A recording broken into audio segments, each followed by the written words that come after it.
So naming your company, this is a really fun exercise, and it's a fun part of working with startups when they're in this phase. And there are a lot of factors that you should think about during this phase. Obviously, does it sound good? Can you say it in many different languages? Like I like to think of Kodak as an example. I know their brand is up for sale and all that other stuff, but as a brand name, one of the things that they thought of when they were coming up with it was, can you say this in many different languages? So it's something to consider. Also, does it convey a benefit? Another thing is the URL available? I've been in cases where if the URL may actually, the availability or lack of may affect what the name of a company. Because you definitely still want a short one, and you want one that may have a keyword in it. Run a trademark search, test it out on Google, look it up in other languages and make sure it doesn't mean something else. This is great. So the Chevy Nova didn't do well in Latin America because Nova means it doesn't go. Nova. so make sure you think about what the name is going to mean in a different language. These are some case studies of clients that have come in. And like I said, I wanted to keep this tangible, and I wanted to give you some examples of real people, local people, starting companies that have come to see us that have gone through these branding type exercises. And this company here, Ace My Interview, they just closed a deal with Penn State. They came up with an idea to do these interviews online through Skype, where you can buy a session of interviews and get graded and have a dashboard where you log in and get a report card to see how you're doing or how you can improve. But when they came to us, their working title was Interview You, but it was already taken by somebody else. So during the process of going through the naming exercise, we came up with Ace My Interview and got them that URL without paying a premium for it. But again, having search terms and keywords in the company name is always going to be a plus. The brand identity, all right, this is like the part that everybody wants to be involved with. Like everybody loves the logo conversations and everybody has an opinion on it. Things to think about when you're designing it. Some of the most basic ones, I can go down to like number 6 as well, it reproduce well, small or large. It seems like a common sense, but you'd be surprised. And the problem is that now you have this proliferation of services online where, I can get a logo done with Fiverr, I can send it overseas, it's $20, I'm gonna get this, I don't. And when you're starting out as an entrepreneur, you try to do everything yourself, either because of budgetary reasons or control issues, whatever. You wanna do everything, even if you're not good at it. And logos, unfortunately, end up being one of those areas. The challenge with it is that if you do something like that, you may not be able to protect it. Because it's not, essentially you're getting clip art that can show up on somebody else's company, stationery, or so forth. Things to think about, is it iconic, is it typographical?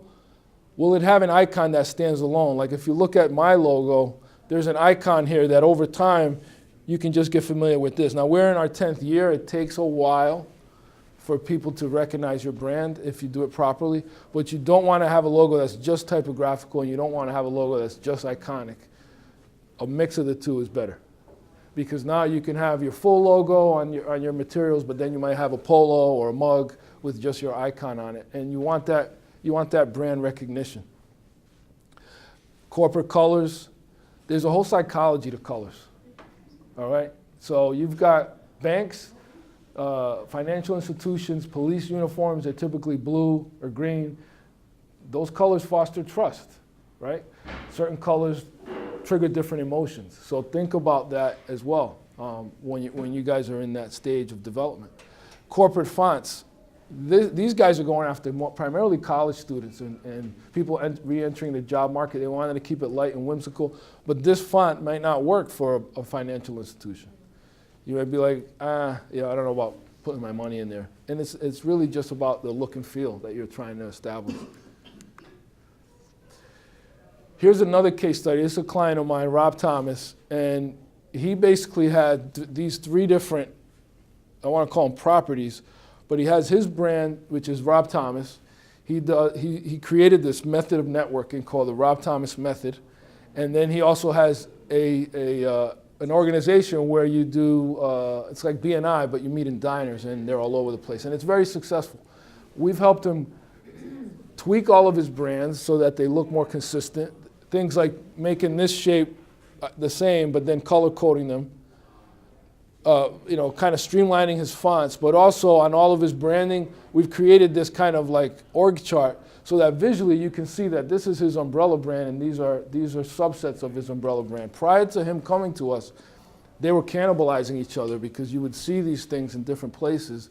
He was hashtagging this or that or posting something on Twitter or Instagram, and it was very fragmented.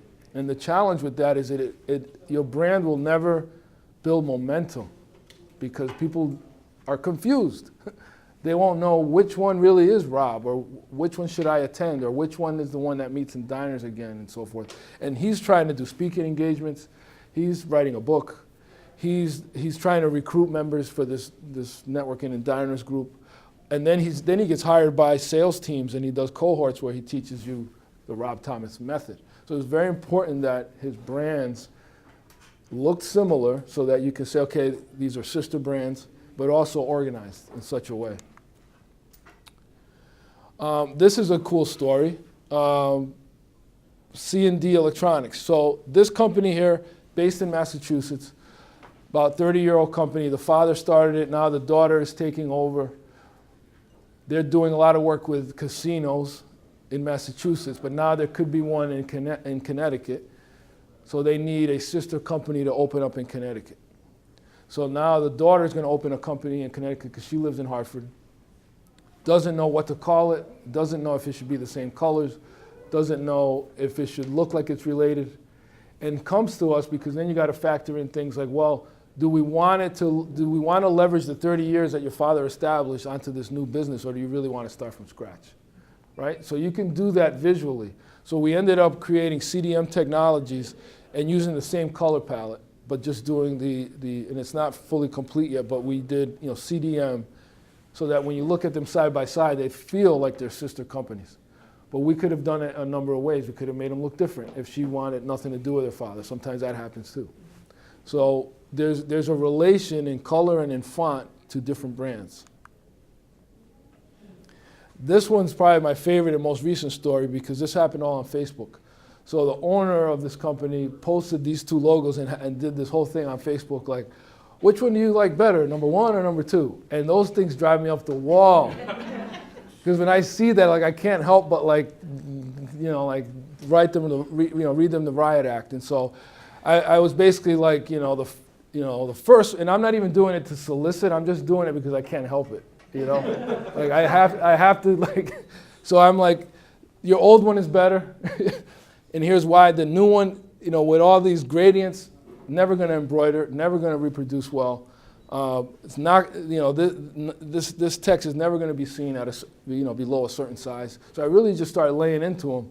And next thing you know, this was like July 5th. I'm on vacation, and I get a call from like sounded like a nervous guy, and he was like, "Hi, my boss told me to call you, and I'm an intern here, and I just wanted to do something for social media, so I started, tinkering with it, and I said, look, I'll come in to help you.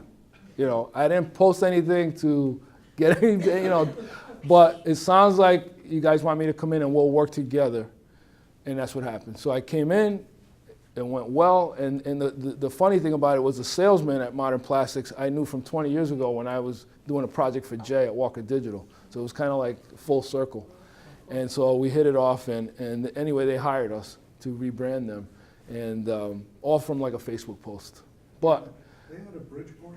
They used to be. They just moved to Shelton not too long ago. But they were in Bridgeport for 75 years or something, State Street, yeah. So so great guys, great company, and we're excited to be helping them. But just an example of the fact that I've been consistently positioning myself as an expert, or our company as expert in branding, allows me. Otherwise, I'd have been just some Joe Schmo commenting, but that takes time.